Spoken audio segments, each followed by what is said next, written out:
Bonjour à tous et à tous. Euh, donc Jean Lesage, je suis enseignant dans le nord de la France, à côté de Maubeuge. Euh, Ça fait 25 ans que j'enseigne maintenant et très vite je me suis engagé en pédagogie freinée et je suis aussi membre du mouvement Utopia et c'est la raison pour laquelle je me retrouve embarqué dans cette aventure, dans cette stimulante aventure. Et j'ai, à la demande du mouvement, euh, coécrit un livre sur notre pratique en pédagogie freinée. Voilà. Merci Judith. Euh, et c'est à partir de ce travail que c'est un petit peu organisé et qu'une réflexion s'est engagée sur comment développer les pédagogies actives à l'école publique, hein. On est bien d'accord là-dessus. Et donc, je serai là euh, pour apporter mes connaissances acquises à partir de ma pratique et donc à votre disposition. Et puis aussi très curieux euh, de, de voir comment on peut sortir de nos chapelles et puis fonder une pédagogie active qui soit enfin, un projet qui soit attrayant pour tous les enseignants du public et au-delà peut-être. La parole. Ah, pardon. Je donne la parole à Elisa. Et Elsa, du coup, c'est moi, je pense. Ah, pardon, Elsa. Elsa, excuse-moi, j'ai pas mes lunettes. Oui, Non, non, pas de excuse-moi. souci. Désolé. Du coup, Elsa Fougerose, moi je suis sur Vichy. Donc j'enseigne donc avec des terminales et des BTS, donc des grands. Et j'ai mis les pieds dans les enseignements et les éducations un peu alternatives avec la naissance de ma fille, donc il y a 5 ans et demi. Mhm. Je me suis formée à la pédagogie par la nature, sans savoir trop où ça m'emmènera, mais c'est quelque chose qui m'intéressait et du coup, je m'amuse un peu à emmener mes terminales et mes BTS dehors pour faire au moins la classe dehors quand je peux. Et j'ai toujours à cœur de leur faire toucher du doigt avant de leur amener de la partie théorique, voilà, qu'on touche du doigt les choses et pour les comprendre avant de les théoriser. Donc voilà, je pratique pas de Montessori ou de Freinet ou je ne sais trop, mais voilà, je le fais un peu de manière instinctive et ce qui m'intéresse là-dedans, c'est surtout le respect qu'on va amener aussi aux jeunes et la responsabilisation. Et je passe la parole à Karine. Bonsoir, Karine. Moi, je suis aussi membre du mouvement Utopia et coordinatrice avec Hélène de ce projet pour la partie France, parce que je pense qu'on l'a déjà un peu diffusé. C'est un projet organisé avec, dans le cadre d'un partenariat européen. Et donc, il y a la France, la Belgique et la Roumanie. Et nous, on représente la France. Et alors, moi, dans le civil, je suis architecte et ça nous intéressait. Alors, je le dis parce que c'était aussi intéressant de se dire au sein d'Utopia, ce qui est intéressant, en fait, c'est qu'effectivement, on peut s'investir sur des sujets, même si on n'est pas dans le sujet même. Et ça nous paraissait important, en fait, qu'on puisse effectivement apporter notre avis et sortir du contexte du corps enseignant pour faire ce projet. Voilà, et je donne la parole à Isabelle. Il n'y a pas d'Isabelle. À Sean. Oui, c'est Isabelle. Yes. Qu'est-ce qui se passe? Vous m'entendez plus? Je dis, c'est bien Isabelle, je crois, non? Ah mince, on l'entend Ah, pas. on n'entend pas. Ah, zut. Oui, Isabelle, Oui, oui, ouais, j'ai mais une son micro, il coupure. y a un souci de micro, je pense. Peut-être Isabelle, écrivez dans le chat, et puis en attendant, on continue le tour de table. Là, ça devrait aller. Ah bah oui, non, c'est bon. Continuez dans le chat. Non, non, mais ça marche, ça marche. Ça marche, ouais.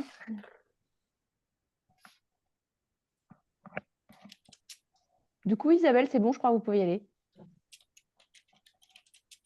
Elle doit Non. pas nous entendre du coup, je Ah crois. mince, ok. Je crois que ça a échangé.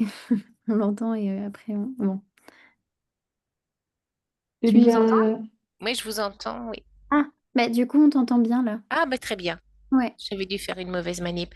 Moi, je suis dans une école privée, par contre. Je fais partie de l'enseignement agricole, dans une école, dans un lycée, collège de Bretagne, où nous avons mis depuis déjà pas mal de temps en place enfin, un peu de gestion mentale, notamment avec les quatrièmes et les troisièmes agricoles et où nous nous penchons maintenant sur les classes coopératives. Donc, on est une petite équipe là à vouloir se lancer justement dans un projet différent pour les élèves parce qu'on s'aperçoit bien sûr, comme tous, vous l'avez bien dit, qu'il y a des difficultés et qu'il faut qu'on trouve un autre chemin. Et moi, je suis là un peu ce soir pour voir quel chemin vous prenez, d'autres prennent et pour m'inspirer de vos parcours. Voilà. Et je passe la parole à... Moi, je vois que des personnes qui sont déjà passées, donc je ne sais pas, Oli, je te laisse Oui. le dire. Anthony, par exemple. Anthony. Bonsoir, Anthony Foussard. Alors moi, je ne suis pas enseignant du tout, je suis formateur, mais pas enseignant. Je suis également membre du mouvement Utopia et sur ce projet, j'ai eu le plaisir de réaliser quelques-unes des vidéos que vous retrouverez sur le parcours de formation. Et grâce à cette mission-là, j'ai eu aussi le grand plaisir de découvrir toutes ces pédagogies actives et leur immense potentiel par rapport à l'éducation et j'ai hâte de voir comment vous allez vous emparer de ce parcours de formation. Voilà. Et je passe la parole à Céline.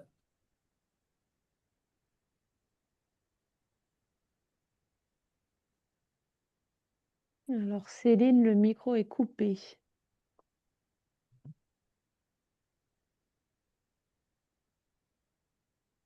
Je peux passer la parole à quelqu'un d'autre. Je passe Peut-être la à parole à Maureen. Maureen Là, je... avant Oui, qu'elle ne parce que parte. oui, c'est ça. Pardon, ok. Ça marche maintenant. Ah, Oui, vous m'entendez? oui. Oui, ok. Donc moi, c'est Céline, je suis d'Avignon, je suis enseignante, j'ai fait beaucoup de maternelle et là, j'aimerais retourner en élémentaire. Je suis formée en pédagogie Montessori et bon, j'aimerais aussi faire du Montessori en élémentaire, mais aussi toutes les autres pédagogies actives m'intéressent. Donc voilà, je suis un peu curieuse de voir ce que vous proposez. Merci.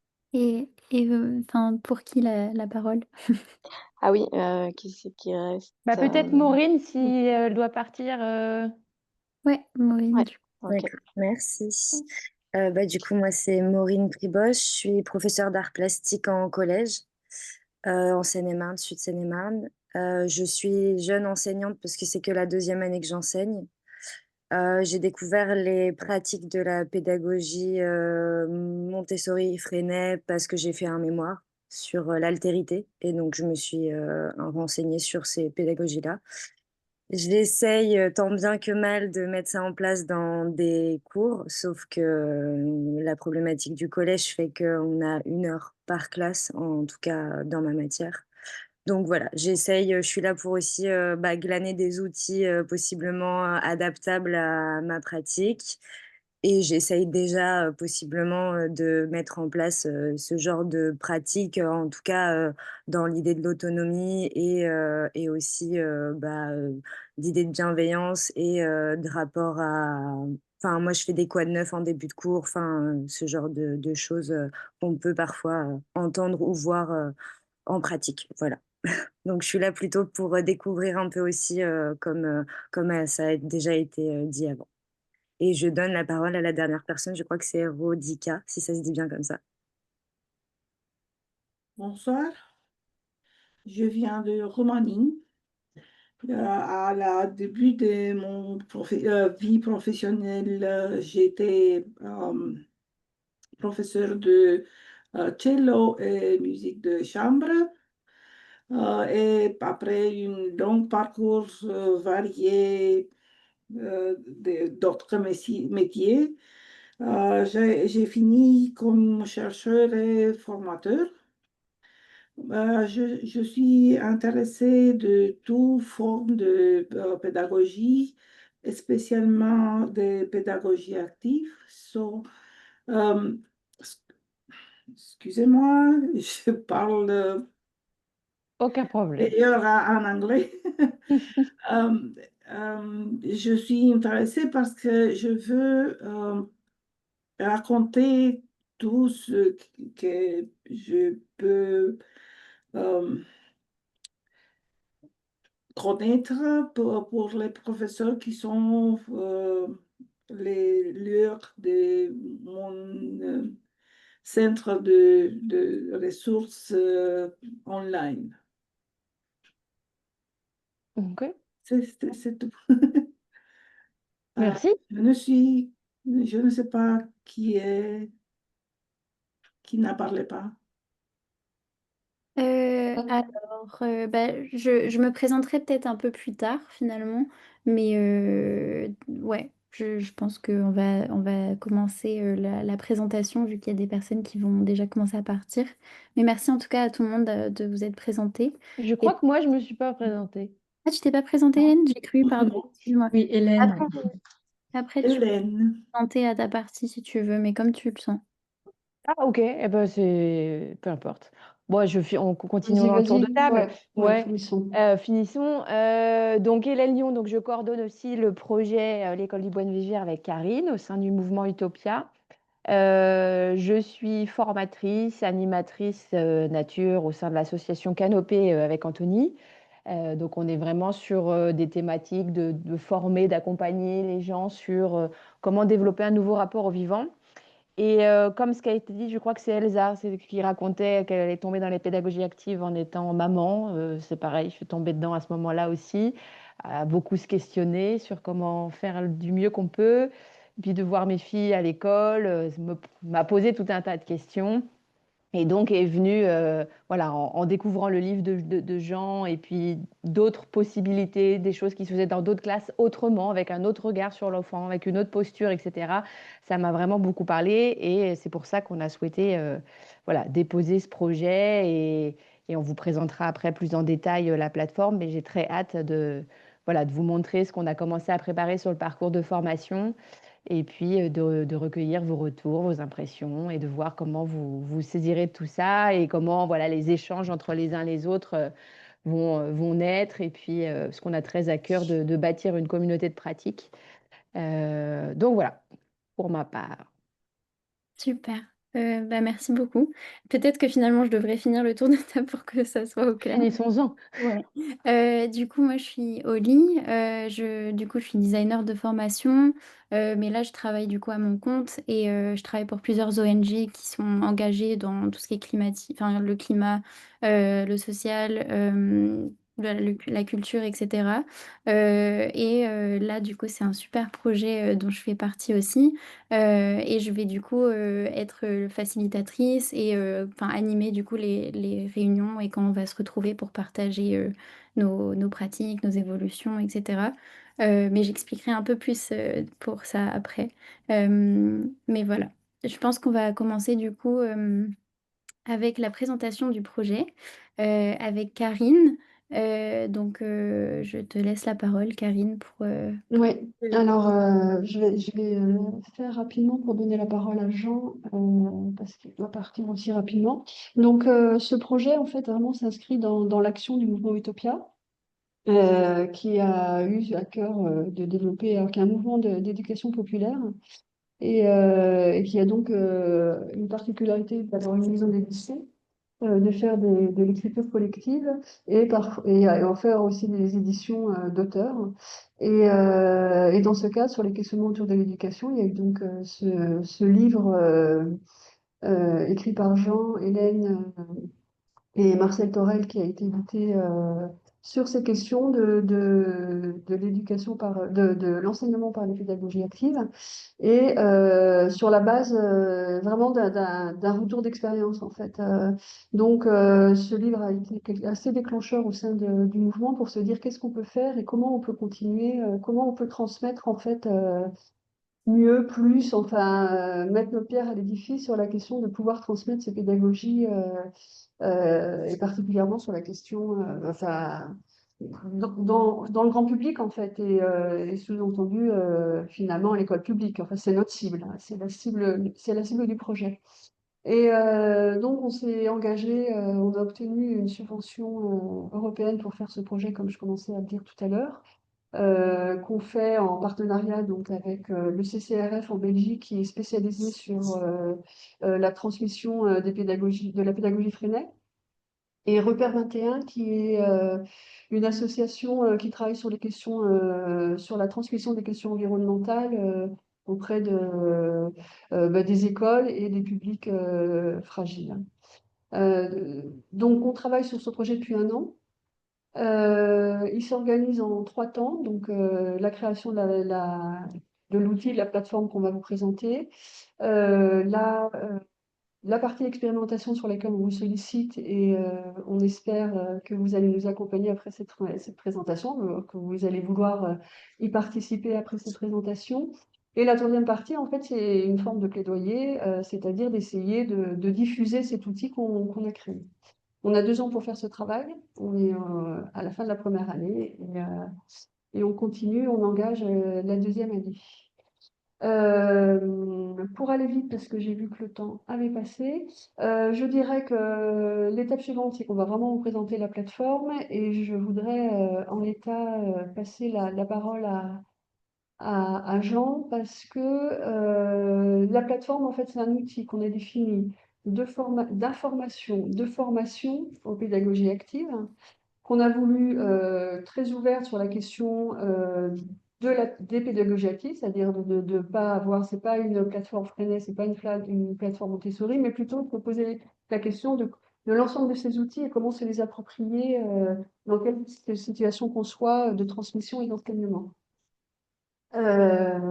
Et donc, l'idée, c'est essentiellement de créer une communauté de pratique. Donc, sur la base de notre outil, on s'est dit, en fait, le plus important, c'est l'échange entre pairs, c'est les communautés de pratique. Donc, l'outil, en fait, c'est, on va dire, un peu le troisième volet de l'outil, la formation et le développement d'une communauté de pratique. L'entrée principale en fait de notre sujet, c'est effectivement des sujets qu'on a entendus, la question de comment développer la motivation des enfants et qui passe par l'intention de la question du changement de posture des enseignants. On a basé en fait le parcours de formation vraiment sur cette question de base pédagogique qui sont essentiellement dans le livre sur lequel on s'est appuyé et que Jean va nous présenter en première étape avant de vous présenter la plateforme. Jean va vous présenter en fait cette base pédagogique sur laquelle on a fondé le parcours de formation. Jean, je te passe la parole. Merci. Oui, donc je vais essayer d'être synthétique, mais je pense qu'on aura l'occasion évidemment de revenir sur des points, peut-être pas ce soir, mais dans les prochains rendez-vous. Faudra surtout pas hésiter d'ailleurs, parce que c'est parfois compliqué de présenter un travail qui a duré environ 5 ans. Alors, je vous disais qu'au départ, j'étais membre du mouvement Utopia. C'est la raison pour laquelle ce livre est sorti, parce que si je dis ça, c'est parce qu'en fait, le livre, il a une entrée plutôt politique et une vision, enfin, une recherche de la responsabilité politique de l'école. On est parti de l'identification de 3 défis qui sont le défi écologique, le défi démocratique et le défi socio-économique auquel notre société est confrontée. Et on s'est posé la question de, finalement, pour relever ces défis-là, que je ne vais pas détailler ici, ce n'est pas l'objet, mais quelle aptitude, en tant qu'enseignant, on doit développer chez les enfants qui seront les futurs adultes et qui seront certainement ceux qui vont devoir relever les défis auxquels on est confronté aujourd'hui. Et quand on a fait ce travail, alors c'était un travail vraiment très intéressant, très stimulant. euh, En fait, on a synthétisé tout ce travail par la déclinaison de 3 aptitudes qui nous semblent importantes, que sont la créativité, la coopération et puis la réflexivité, cette capacité à porter un regard sur nos propres actions. Voilà. Euh, et on s'est dit, avec Marcel et puis Hélène, donc les co-auteurs, que ces 3 aptitudes, finalement, on les développait, on pouvait les développer, l'école publique pouvait se charger de prendre en charge ce rôle-là, et qu'il y avait un enjeu vraiment, donc je redis, politique à ce que ça puisse se faire. Et puis, évidemment, on s'est posé la question des blocages et puis de la manière dont on pouvait euh, essayer de les lever. Et quand on a réfléchi à ce point-là, on a commencé à porter un regard et faire un inventaire assez exhaustif de nos propres pratiques. Parce que comme je le disais, moi je suis biberonné à la pédagogie freinée depuis une vingtaine d'années, plus d'une vingtaine d'années maintenant, et je me forme toujours. Je suis dans le groupe de l'ICEM, donc l'Institut coopératif de l'école moderne du Nord depuis 20 ans. Et on a régulièrement, à peu près toutes les 6 semaines, des rencontres, des samedis où on échange sur nos pratiques. On a des stages 2 fois par an. Hein, voilà, donc je commence à avoir une certaine expérience et puis un certain recul aussi sur ma propre pratique et puis sur les enjeux. Voilà. Ce qui m'a aussi, ce qui a développé aussi chez moi et chez nous, je peux dire, euh, l'idée qu'on ne comprend pas pourquoi l'école publique ne s'est pas emparée de ces expériences-là, qui datent de plus d'un siècle maintenant, pour essayer au maximum de les généraliser, parce que en fait, elles portent leurs fruits.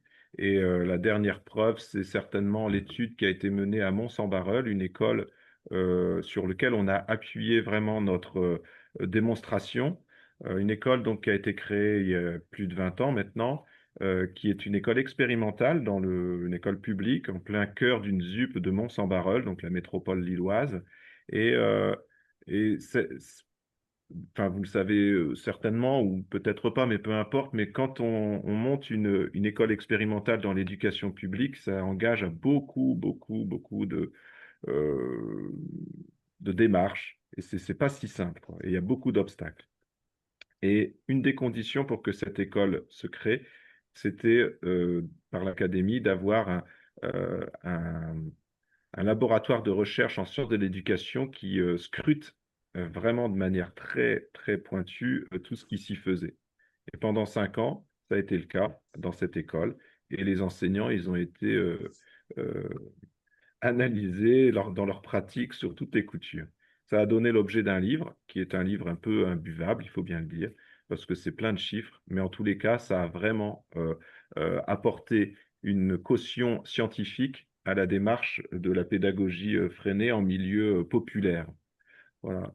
Et pourtant, encore une fois, même si ce travail a été présenté au ministère de l'Éducation nationale de l'époque, rien n'est fait, rien n'a bougé. Donc on continue à s'interroger sur la raison de ces blocages. Et une des raisons qu'on a identifiées, c'est que, en fait, on pourra jamais espérer qu'un jour l'éducation nationale dise, eh bien, tous les enseignants vont maintenant pratiquer la pédagogie freinée.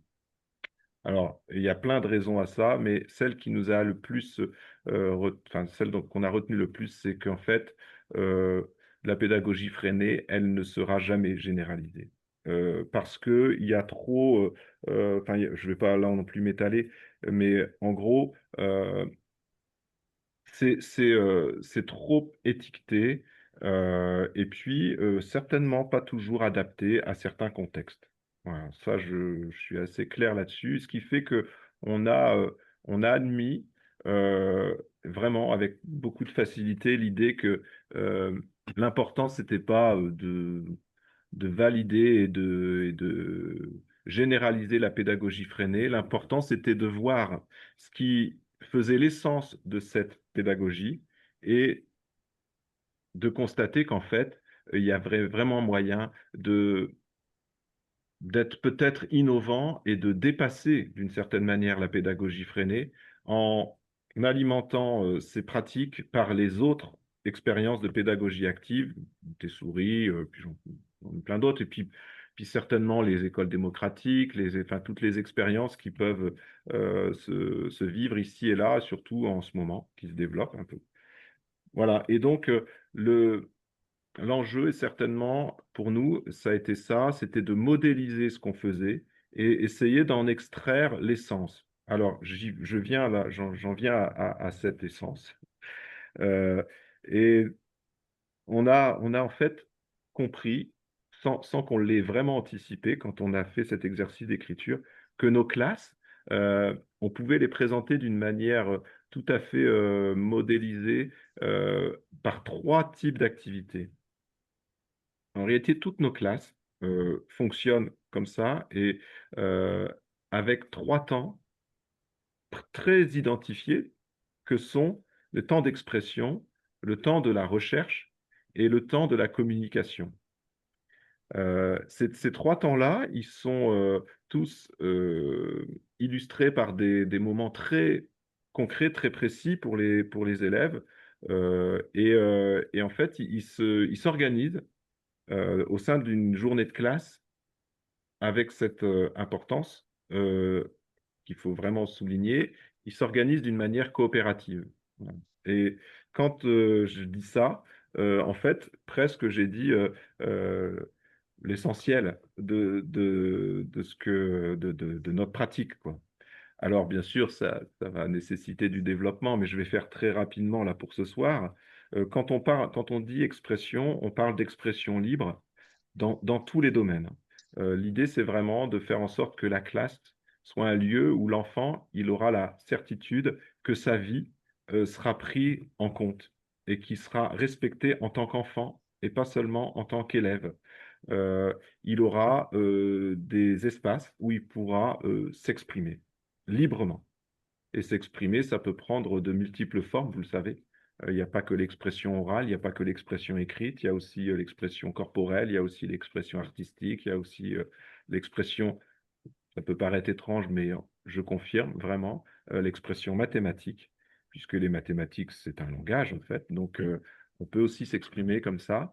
Euh, et donc, ce temps-là, ces temps d'expression, bah, ils sont organisés, alors là, de manière totalement, enfin, très différente, selon les classes, selon les configurations, selon les envies des enseignants, enfin bref. Bon.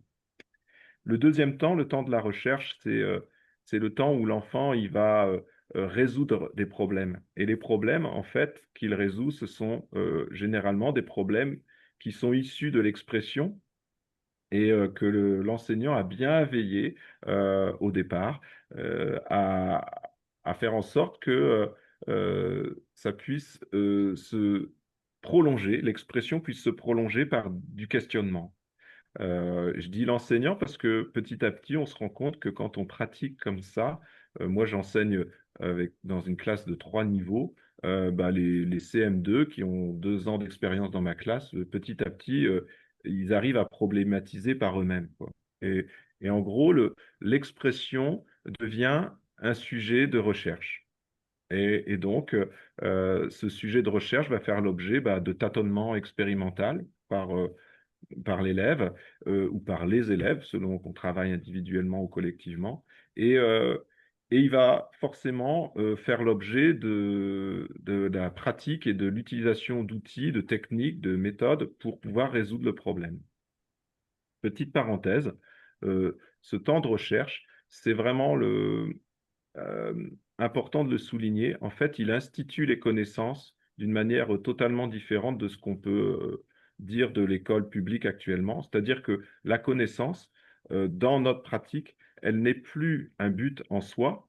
Quand je dis connaissance, pour ceux qui connaissent un peu le jargon, c'est les programmes, en fait, hein. Euh, les programmes ne sont plus un but en soi dans nos classes, ils sont un outil qui va permettre aux enfants de résoudre les problèmes qu'ils se sont posés. Voilà, ça c'est important de le souligner parce que ça donne vraiment une idée un peu générale de la structure qui va être une conséquence de tout ça. Voilà, une fois que les problèmes ont été résolus, ou semi-résolus, parce que parfois on peut aussi, on propose aux enfants des temps où ils vont pouvoir communiquer, c'est-à-dire où ils vont pouvoir exprimer, présenter le travail qu'ils ont accompli, le problème qu'ils ont résolu, ou alors tout simplement le problème qu'ils n'arrivent pas à résoudre, et où la classe va pouvoir s'emparer pour pouvoir le faire d'une manière coopérative. Voilà. Et donc, on travaille comme ça, toute la classe est organisée comme ça, et la dimension coopérative, elle se situe essentiellement, vraiment essentiellement, sur le fait qu'à un moment donné, on va extraire une expression d'enfant, une problématique, pour se la coltiner, je vais le dire comme ça, collectivement. Et c'est comme ça que, par exemple, on va choisir un texte d'enfant qui a été produit de manière individuelle, et puis que toute la classe va essayer de l'enrichir collectivement. C'est là, pour nous, que se joue la coopération. Euh, et là, je vais souligner l'importance de cette pratique, c'est que, en fait, il y a une vraie dimension politique dans cette pratique. C'est que on veut petit à petit, et on constate, et on veut faire l'expérience à nos élèves que la coopération, c'est un vrai accélérateur de notre émancipation individuelle. Enfin, vous l'avez tous certainement déjà expérimenté, mais quand on a une réussite collective, en fait, on n'en est pas du tout dépossédé individuellement. Au contraire, il y a une vraie satisfaction individuelle à avoir réussi, à avoir monté en puissance dans un domaine dans lequel on pataugeait un petit peu tout seul, quoi. Et en fait, ce qui est important, ce dont on est convaincu, c'est que en faisant faire cette expérience à nos élèves, on institue petit à petit l'idée que l'autre n'est pas un adversaire avec lequel je suis en compétition, mais au contraire, il est un atout, il est une ressource avec lequel je vais pouvoir travailler pour pouvoir, moi, monter en compétence.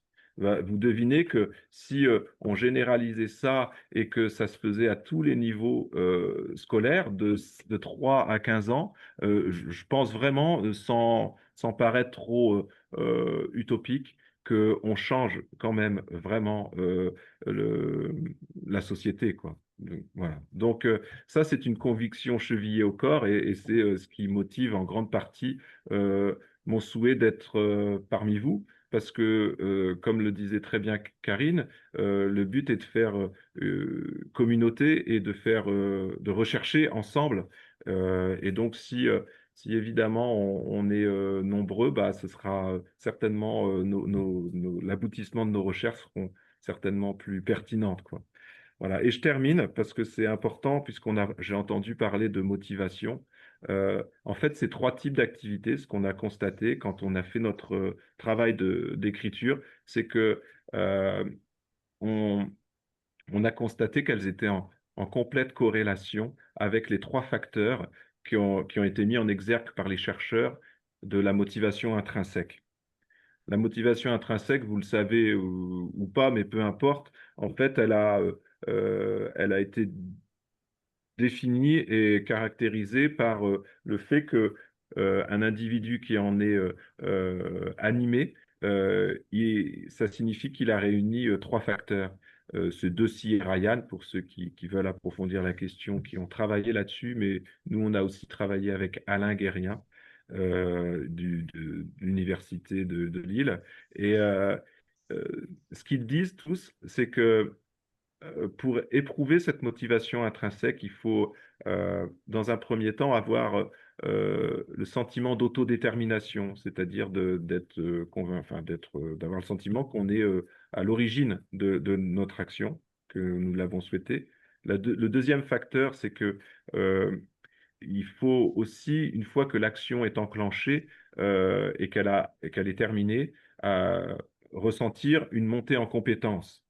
C'est-à-dire qu'on est plus performant avant qu'après, qu'on a appris quelque chose, quoi. Et le troisième facteur, c'est le fait que tout ce travail qui a été mené est reconnu par ses pairs.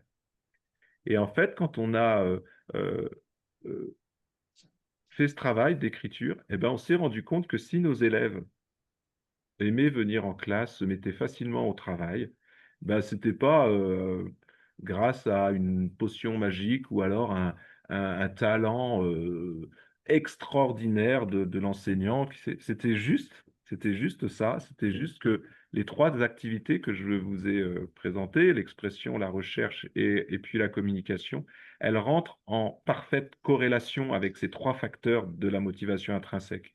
L'expression colle très bien avec l'autodétermination. La recherche colle très bien avec la montée en compétences et la communication colle très bien avec ce besoin de reconnaissance.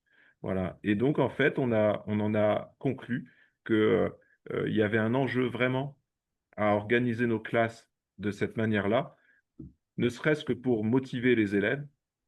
Et puis, bah, vous le savez, hein, tous, mais quand on a face à nous des élèves motivés, bah, en fait, pour un enseignant, c'est super motivant. Voilà.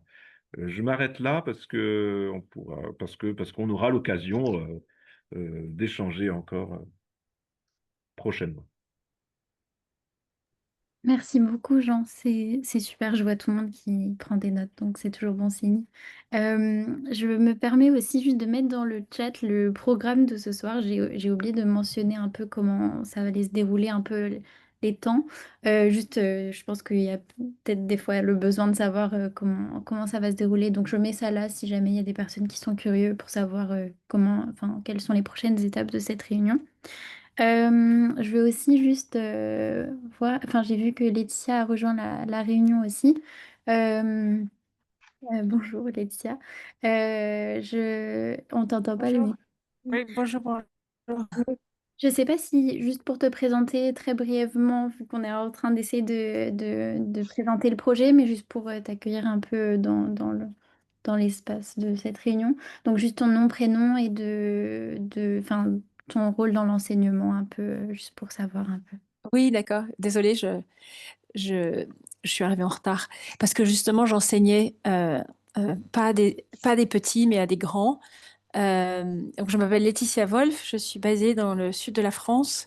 Après avoir passé la moitié de ma vie aux États-Unis, j'ai évolué dans le monde du design ou des designs. Et puis depuis environ 10 ans autour de design au service de l'innovation sociale. Quand je suis revenue dans le sud de la France où j'ai grandi, je me suis affiliée à un certain nombre d'écoles avec l'idée de partager mon expérience professionnelle, personnelle. Euh, Notamment l'école qui s'appelle Design School, de Sustainable Design School en anglais, d'où est sortie Holly il y a quelques années. C'est comme ça qu'on s'est rencontrés. Et je m'intéresse particulièrement à ce sujet du design au service de l'innovation pédagogique, largement inspiré par deux éléments. Le premier, c'est que beaucoup d'étudiants de cette école en particulier s'intéressent à ce sujet comme un sujet d'innovation potentielle et comment le design d'innovation durable peut participer à la construction de nouveaux modèles pédagogiques, notamment largement inspirés par le modèle de Nature-Based Learning.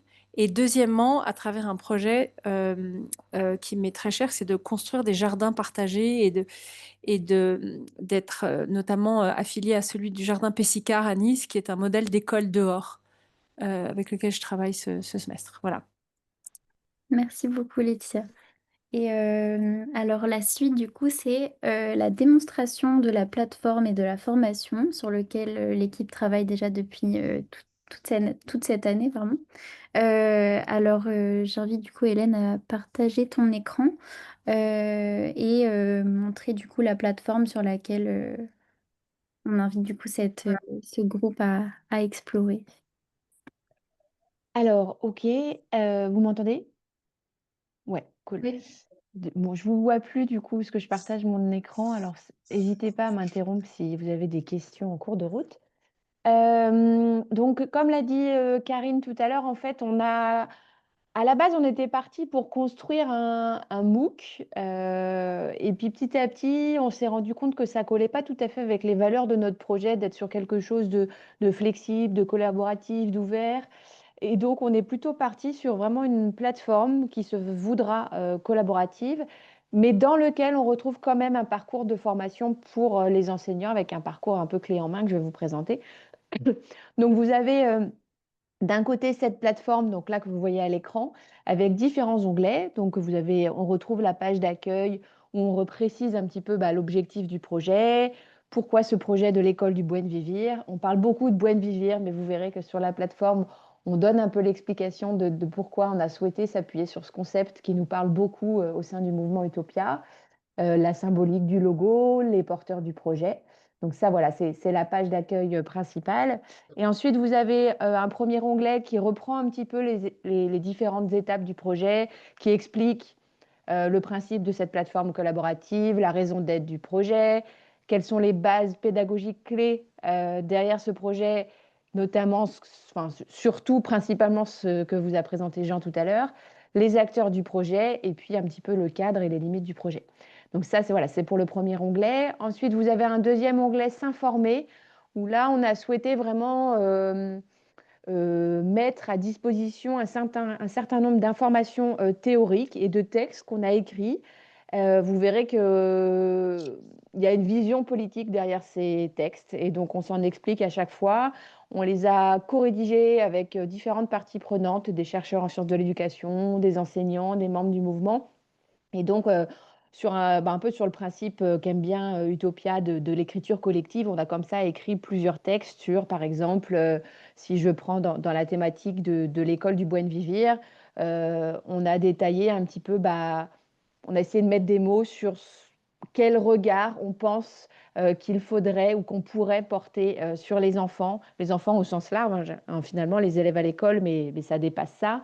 Quelle pourrait être la posture d'un ou d'une éducatrice en pédagogie active? Quelle serait, voilà, du coup, la relation pédagogique qui en découle?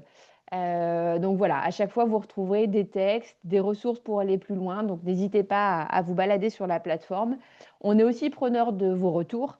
Voilà, on a construit tout nous-mêmes, donc tout est améliorable, perfectible et on est ouvert à toute piste d'amélioration. Et enfin, vous avez ensuite le troisième onglet, faire évoluer ses pratiques. Donc là, on rentre vraiment dans la dimension pratique de l'outil. On n'est toujours pas dans le parcours de formation, mais on a quand même souhaité mettre à dispo des enseignants qui ne souhaitaient pas forcément rentrer dans la dynamique de formation, mais aller voir une pratique. Et donc là, on a commencé à en mettre un certain nombre sur le site en fonction. On a fait des immersions dans des classes en pédagogie active, on a filmé. Donc on a Anthony qui a fait des captations vidéo, qui nous a fait des très belles vidéos. Pareil, on a rédigé des textes pour expliquer certaines pratiques. Si par exemple, je reprends, on parlait, c'est Elsa, je crois que tu parlais du Quad 9. On a une page sur le Quad 9 qui s'appelle aussi l'entretien. Donc à chaque fois, on retrouve des explications, d'où ça vient, les vidéos de pratique, où vous retrouvez voilà, à chaque fois des vidéos très concrètes. On allait filmer des pratiques, où ça permet de voir un petit peu ce qui se passe entre les enseignants et les élèves. Différentes informations. Vous avez aussi des choses pour aller plus loin, des liens des fois vers d'autres sources, d'autres sites, parce que l'idée, c'était pas d'inventer des choses qu'il y a déjà ailleurs. Des fois, il suffisait de renvoyer vers un site, donc on renvoie vers le site.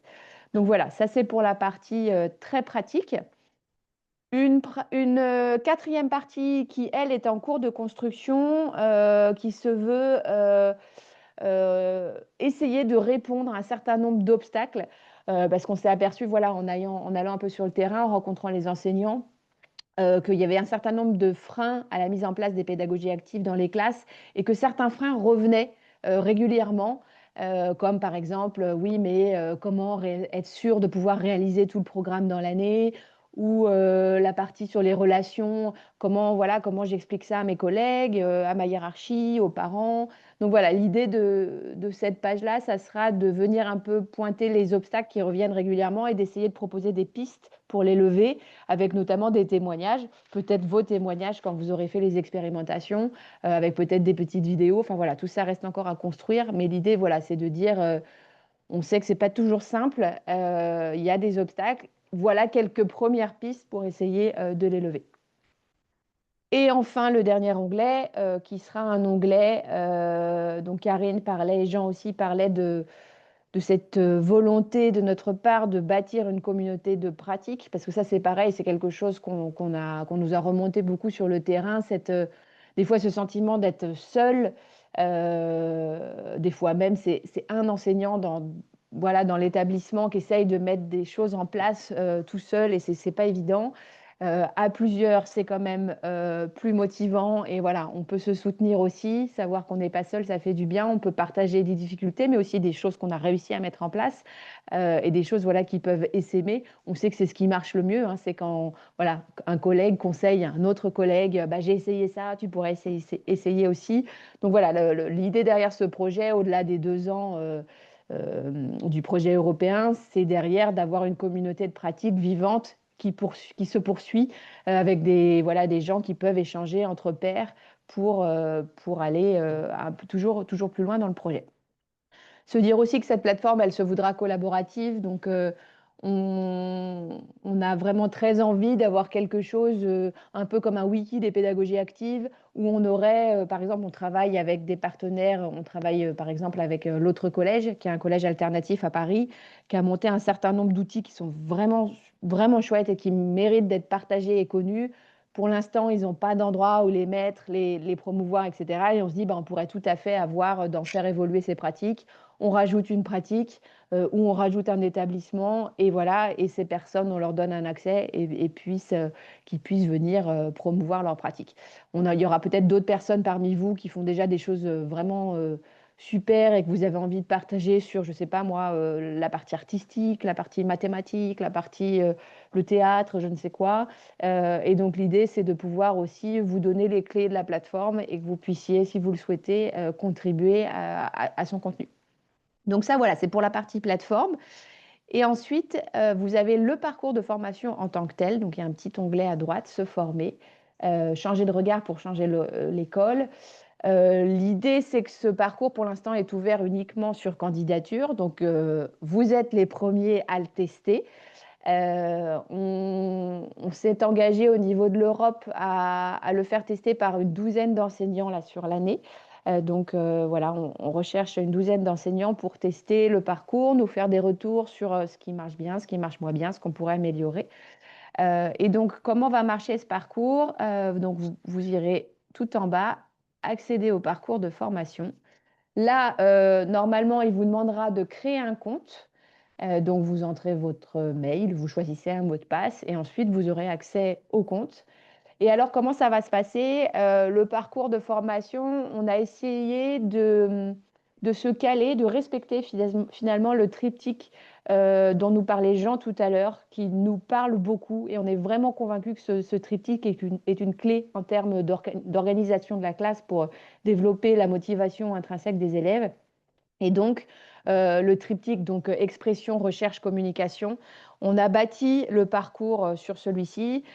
Donc, avec une première partie qui va être un peu de l'expression libre, on va vous inviter à venir finalement faire un autodiagnostic de vos pratiques, de votre posture, de venir avoir un temps un peu introspectif, réflexif sur vos pratiques.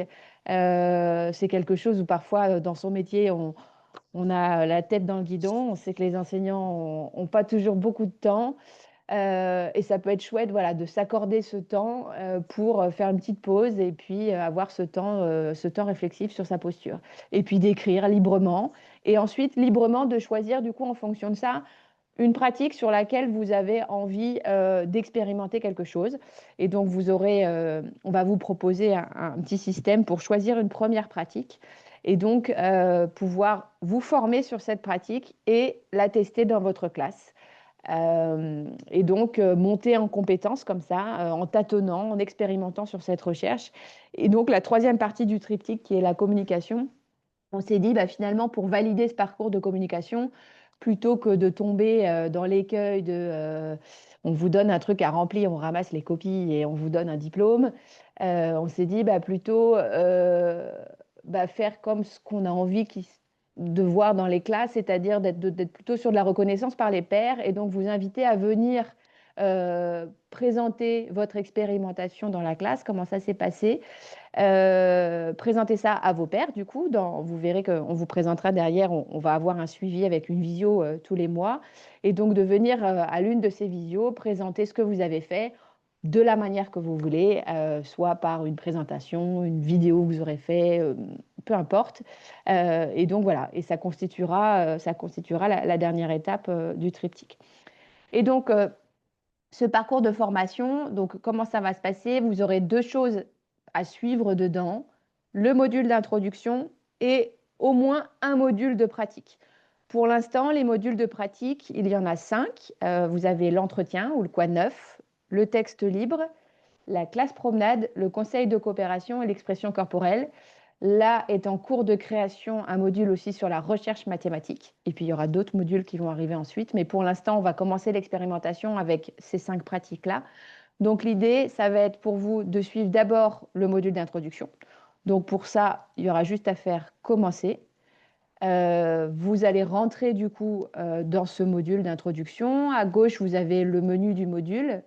Donc, la première activité, bah, c'est déjà de télécharger un carnet d'évolution. On vous a fait un petit carnet parce qu'on s'est dit que c'était utile d'avoir quelque chose sur lequel prendre des notes tout au long de votre parcours et puis sur lesquels, comme ça, vous pourrez revenir régulièrement. Donc, vous avez le choix soit de le télécharger au format Word si vous souhaitez prendre des notes plutôt sur votre ordinateur sous forme numérique, soit de le télécharger au format PDF et vous l'imprimer si vous avez moyen de l'imprimer et vous pouvez prendre comme ça des notes de façon manuscrite. Donc, à quoi ça ressemble? Ça ressemble à ça. Hop, je vais zoomer un peu, on ne voit pas grand-chose.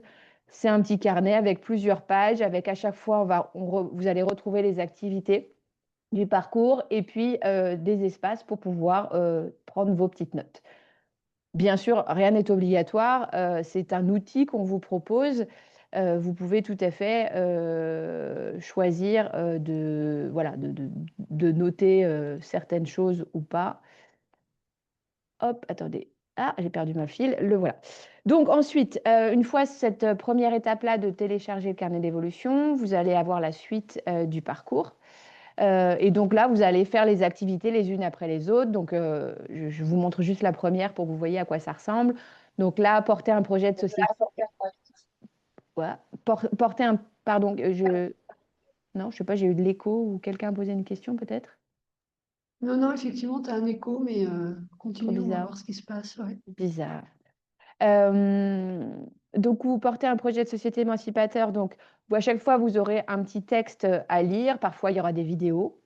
Vous aurez aussi des ressources pour aller plus loin si vous le souhaitez, qui renvoient soit vers des pages du site beaucoup plus détaillées, beaucoup plus touffues, soit même des fois vers des liens externes. Un temps réflexif avec des questions qu'on vous propose. Et puis, une invitation à chaque fois à noter les réponses à ces questions dans votre carnet d'évolution.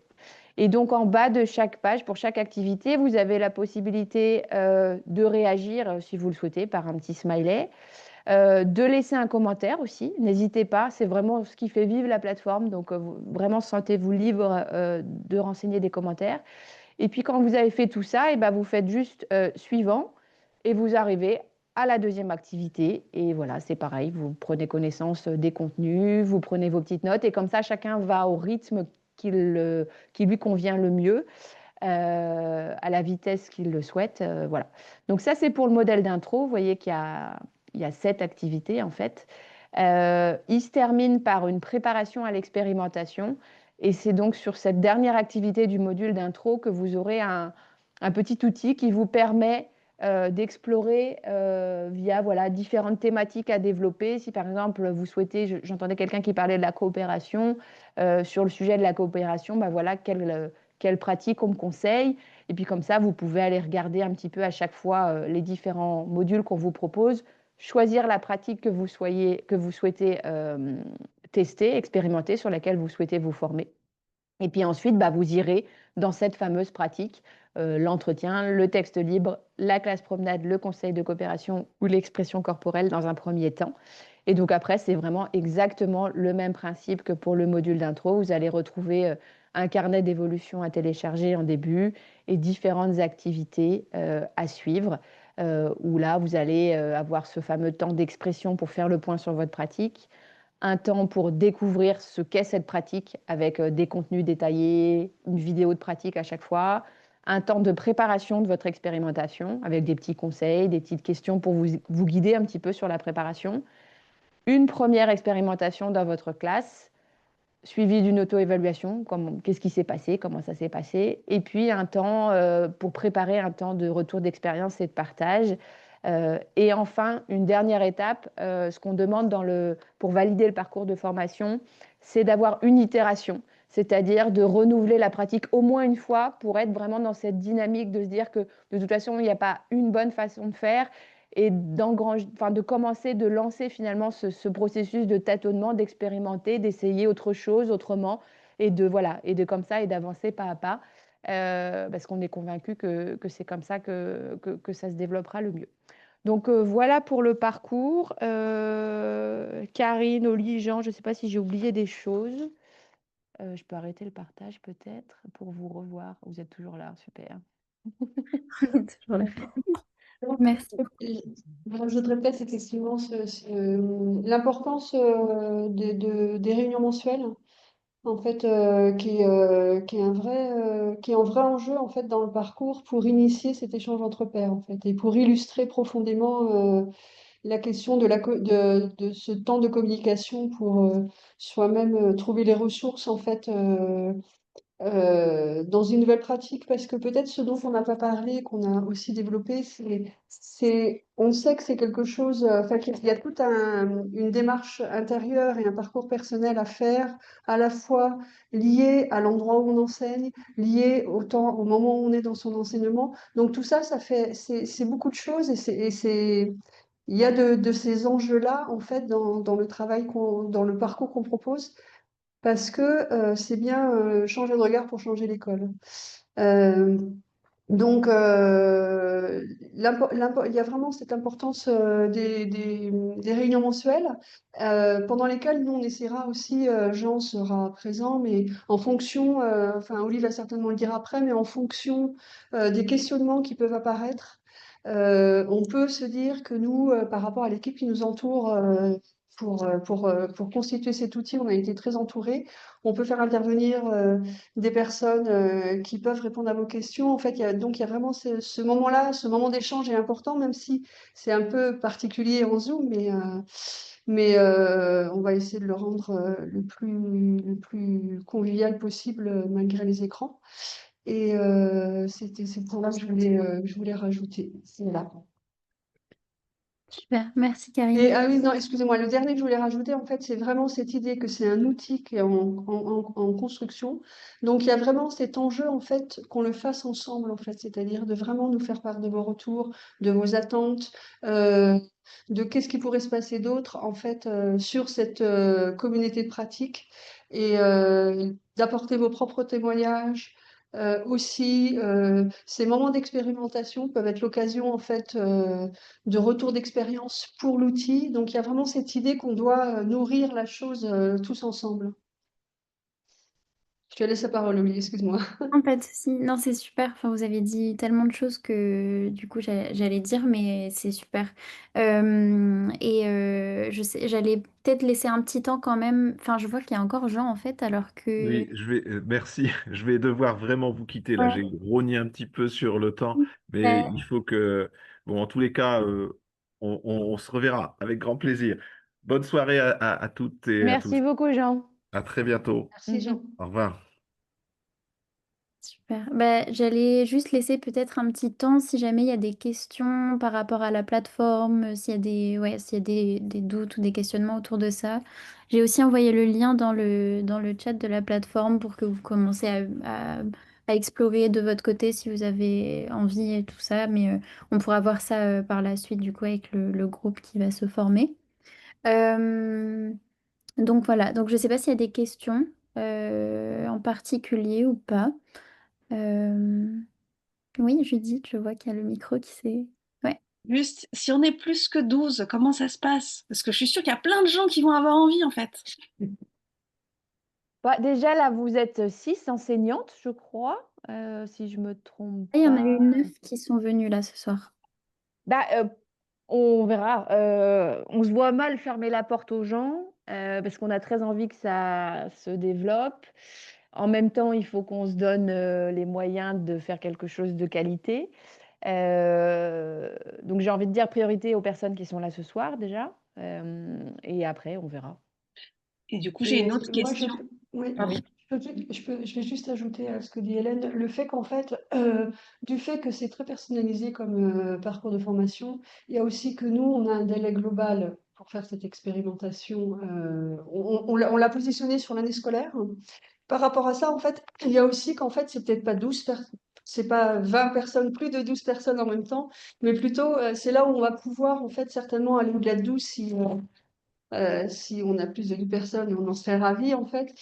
On peut aussi imaginer que ça s'organise dans le temps parce que chaque personne peut venir sur le parcours, faire son expérience avec cette itération, en sortir, continuer bien sûr à participer à la communauté, c'est ce qu'on souhaite.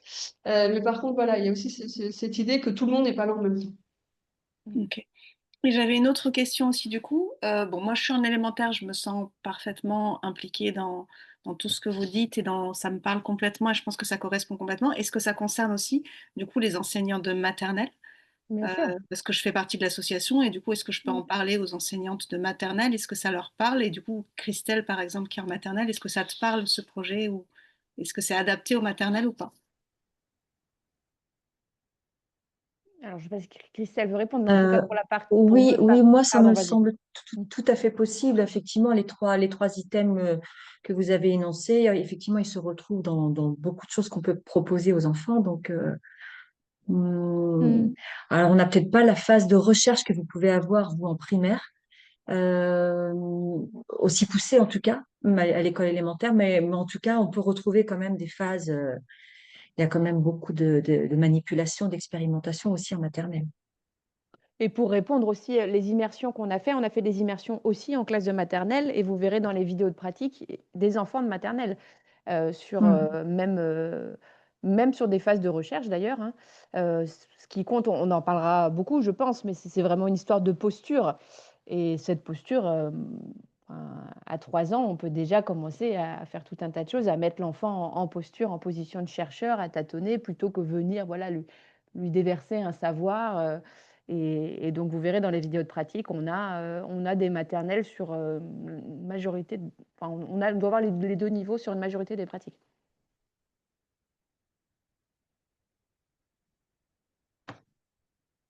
Merci.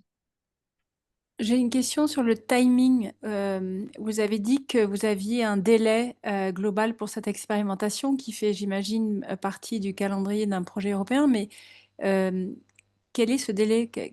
Jusqu'à quand est-ce que vous commencez? Quand est-ce que ça doit être terminé officiellement?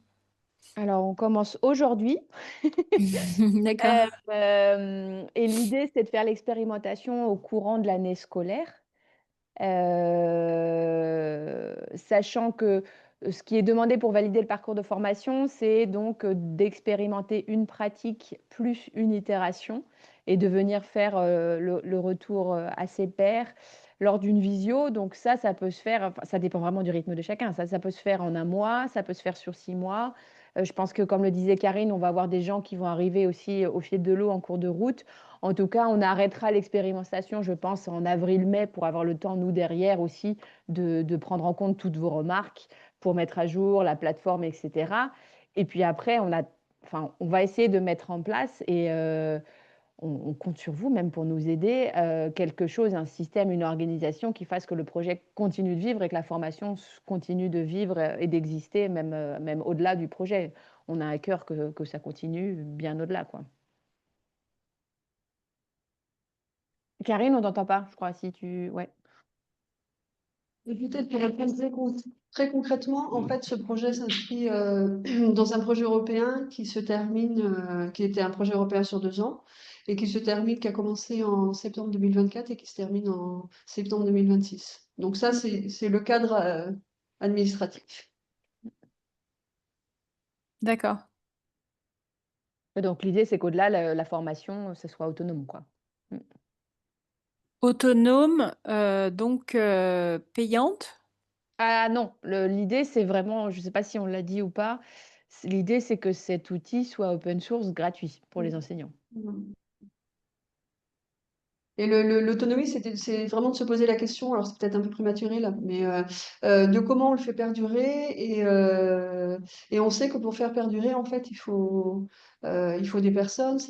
Utopia, ça fonctionne beaucoup sur du bénévolat. Donc, d'interroger ce modèle vers lequel on peut aller pour faire perdurer le projet, en fait.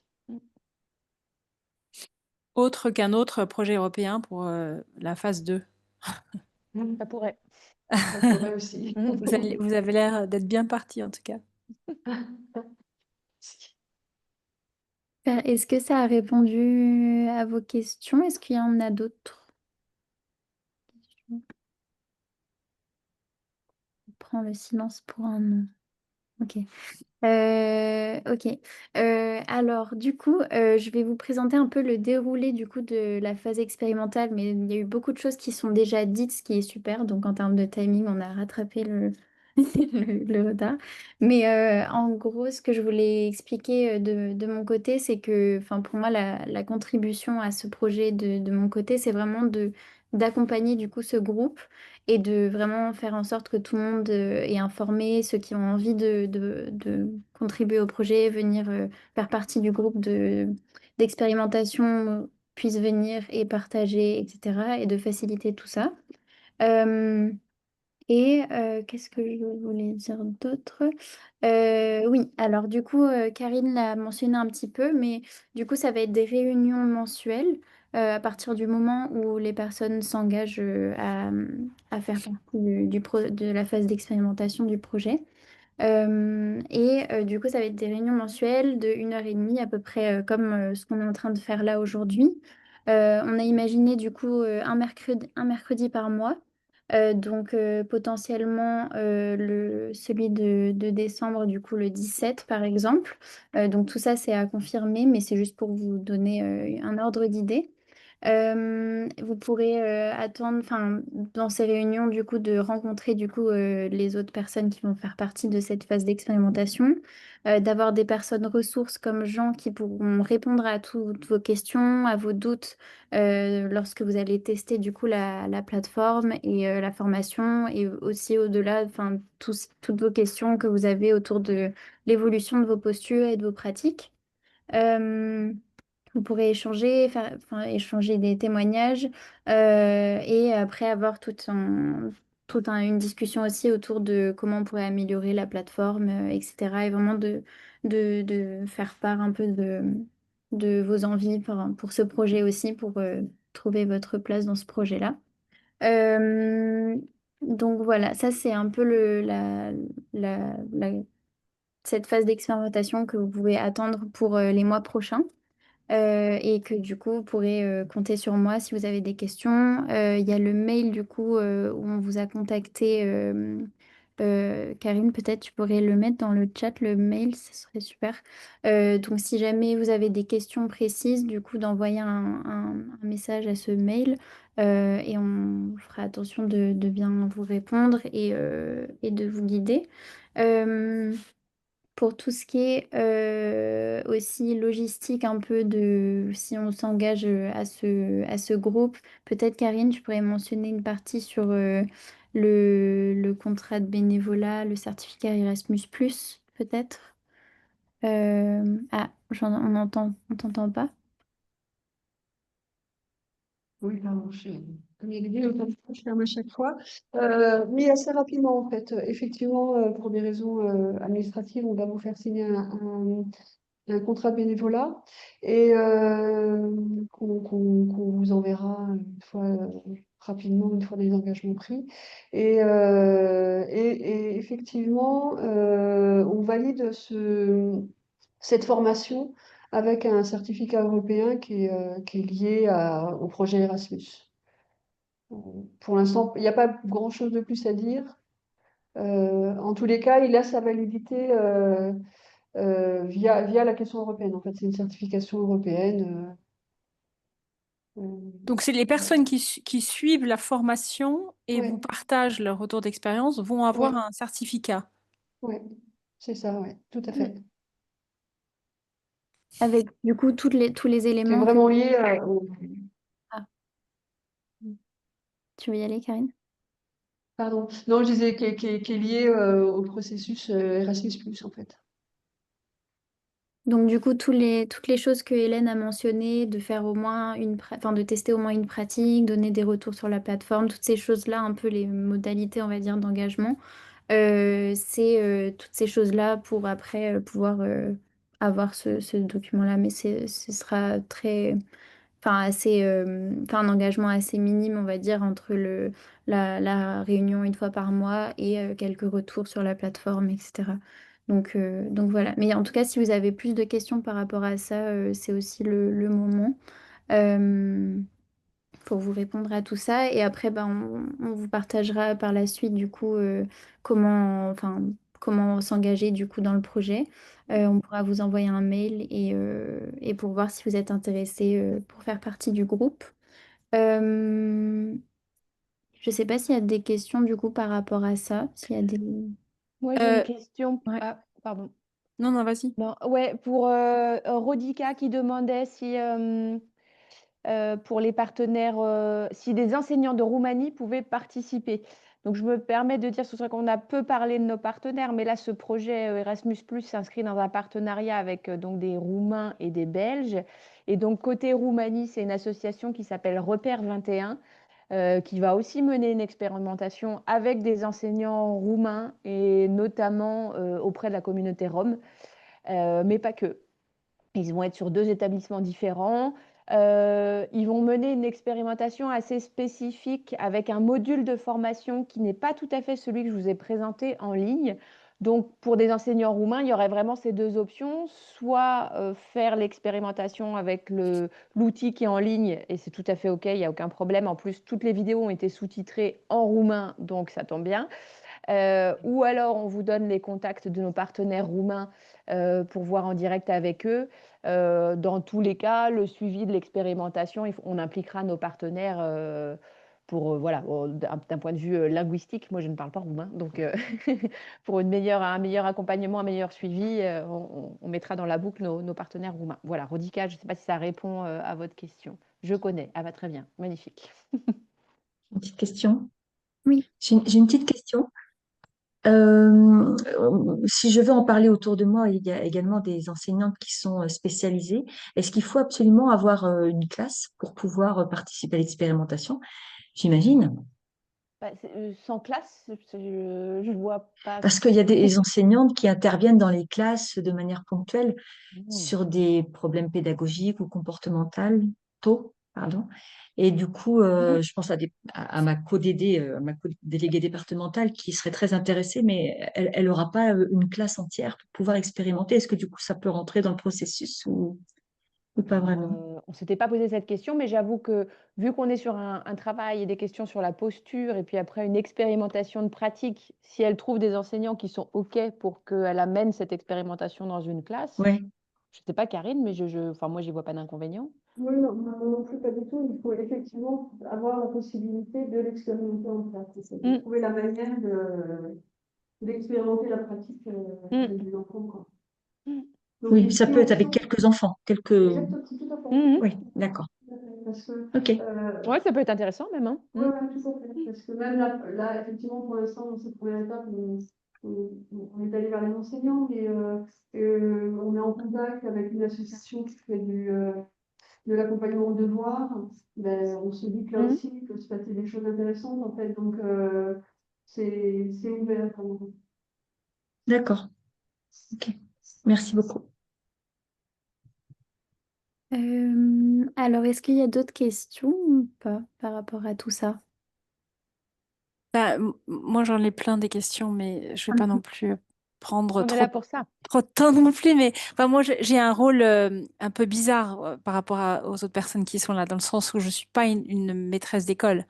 Mais ce qui m'intéresse, c'est euh, d'avoir la possibilité de tester vos méthodes auprès d'une classe avec lesquelles mes étudiants travaillent.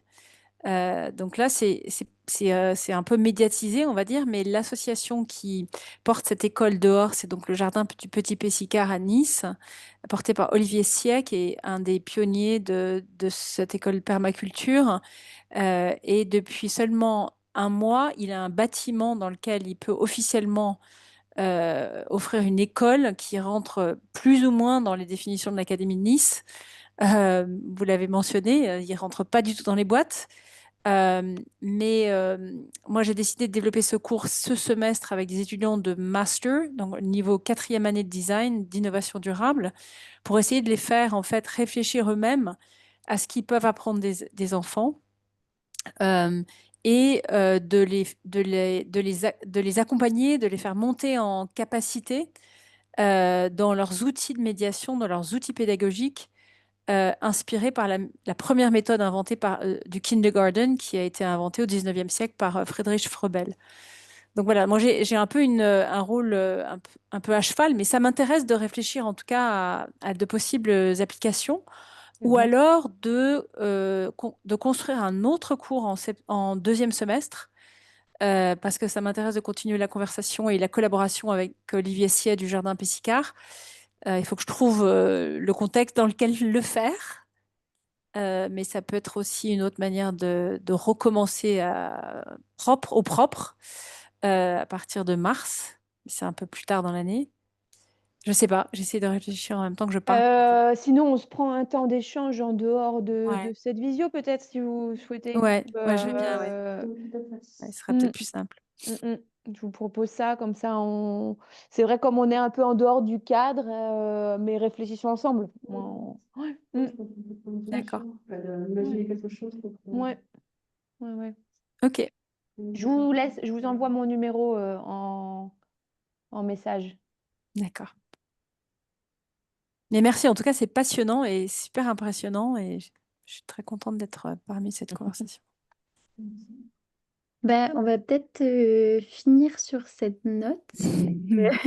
On va faire peut-être un dernier petit tour de table juste pour savoir un peu brièvement comment ce projet a résonné avec vous. Et puis voilà, on va terminer sur ça. Et après, bah, par la suite, vous allez recevoir du coup un mail de notre part avec plus d'informations sur comment s'engager dans ce groupe. Et bien évidemment, comme Hélène l'a dit, vous avez la priorité vu que vous êtes là, vous êtes les premiers. Donc voilà. Donc on va refaire un peu comme au début, juste un petit tour et on se redit on se dit les prénoms du coup de la personne suivante. Donc là par exemple je dis Laetitia et Laetitia tu diras un autre nom une fois que tu es passé. Donc voilà, comment ce projet a résonné avec toi en quelques mots, vu qu'on a plus beaucoup de minutes, mais voilà. Donc c'est à moi de parler. Bah, je vais faire très rapidement puisque j'ai quand même pris la parole plusieurs fois pour rattraper le retard. Mais merci beaucoup. C'est passionnant. J'adore tout l'esprit, les 3 piliers qui résonnent avec moi aussi et ce que j'essaie de pratiquer moi-même dans mon propre enseignement. Comme je l'ai dit, à des élèves de 18 à 24 ans. Et je suis curieuse de continuer la conversation offline. Donc du coup, il faut que tu dises un autre prénom de quelqu'un Ah d'autre. oui, pardon, Judith. Merci. Oui, bah moi, ça résonne depuis le début, hein, depuis que j'en ai entendu parler. Ça fait écho à des choses que je mets déjà en place et donc ça fait résonance et ça donne du sens à ce que j'ai déjà réfléchi, déjà mis en place dans ma classe et ça va dans la direction que j'ai envie d'évoluer parce qu'on n'a jamais fini d'évoluer et là, ça m'intéresse beaucoup de rencontrer d'autres personnes, d'enrichir avec d'autres pratiques. J'ai déjà lu le livre et déjà mis des choses en place par rapport à ce qu'il y avait écrit dans le livre depuis 3 semaines là depuis la rentrée des vacances. Et donc, moi, voilà, je suis très motivée pour m'impliquer dans ce projet, ça c'est sûr. Voilà. Et comme je fais partie de l'association publique Montessori, j'ai fait venir du monde déjà, mais j'ai une réunion samedi et je pense que je vais en parler encore samedi à la réunion. Donc voilà, je peux potentiellement faire venir du monde de ce côté-là. Par contre, dans mon école publique, j'en ai parlé aussi au sein de mon école. C'est une problématique que vous parliez tout à l'heure où des fois on est un peu isolé dans les écoles. J'en parle quand même, mais je sens que ça n'attire pas beaucoup de personnes. Mais je désespère pas. Il faut pas. En tout cas, je suis impliquée et motivée. Et je donne la parole à Elsa. Merci. Eh bien, écoutez, je suis épatée par tout le travail que vous avez fait. La plateforme, elle a l'air assez dingue. Donc j'ai hâte d'aller parcourir tout ça et d'aller cobayer un petit peu sur mes élèves. Et je donne la parole à Isabelle. Ouais. Eh bien, moi aussi, je suis très impressionnée par tout ce que vous avez fait. Vraiment, c'est du beau travail, mesdames et messieurs. Et ça résonne aussi beaucoup pour moi parce que je mets déjà en place des choses comme ça et j'ai la chance, moi, d'appartenir à un groupe d'enseignants qui sont tout à fait partants et qui déjà ont fait beaucoup de travail dans les pédagogies actives. Donc, ça résonne aussi beaucoup chez moi. Et je suis contente de faire partie de votre groupe. Merci. Tu dis quel prénom? Oh, Hélène, Ah, eh ben merci. Eh ben c'est très chouette. Je vous avoue qu'on avait la pression et le trac avant ce soir. C'est un gros projet qu'on porte vraiment dans nos tripes. Ça a beaucoup de sens.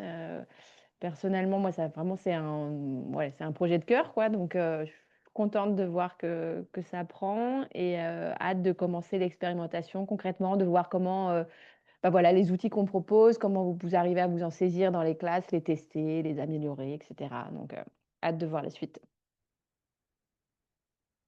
Et je passe la parole à Karine.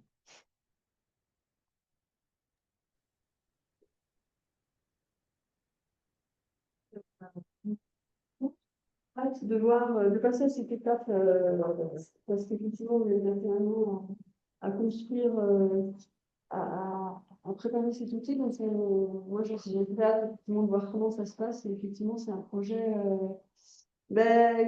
c'est un projet à l'aune du mouvement Utopia. Donc, on a envie de réaliser les utopies, réaliser les choses. Et c'est vraiment une belle occasion, en fait, pour le mouvement de se donner les moyens de passer à l'action, en fait. Et je le redis comme tout à l'heure, c'est-à-dire que c'est une pierre à l'édifice, c'est tellement important et participer à ça, participe à développer les pédagogies d'action. Enfin, c'est vraiment un système. Ravi de vous rencontrer et j'espère qu'on fera le chemin ensemble. Et je passe la parole à Monica, c'est pas. Non, c'est pas. Non, non, non, je suis la dernière. J'ai l'impression. Non, je crois que... Ah non, je crois que... Est-ce que tout le monde est passé? Ouais. Non, Rodika vient de Ah partir. oui, elle est partie. Elle est partie. Ok. Bah, je crois que c'est... Voilà, chacun est parti. Mais en tout cas, merci d'être resté jusqu'au bout et merci d'être venu. Voilà, vous allez recevoir un mail bientôt avec beaucoup plus d'informations sur comment rejoindre. Et je suis très contente de voir autant de personnes enthousiastes et qui sont déjà en train de faire plein de belles choses. Donc, et j'ai hâte aussi, j'adore quand c'est international ou en tout cas un peu partout en France. Et voilà, et je trouve ça très inspirant. Voilà. À bientôt en tout cas à tout le monde et vous pourrez checker vos mails bientôt. Merci. Merci beaucoup. Bonne soirée tout le monde. Bonne soirée. Au revoir.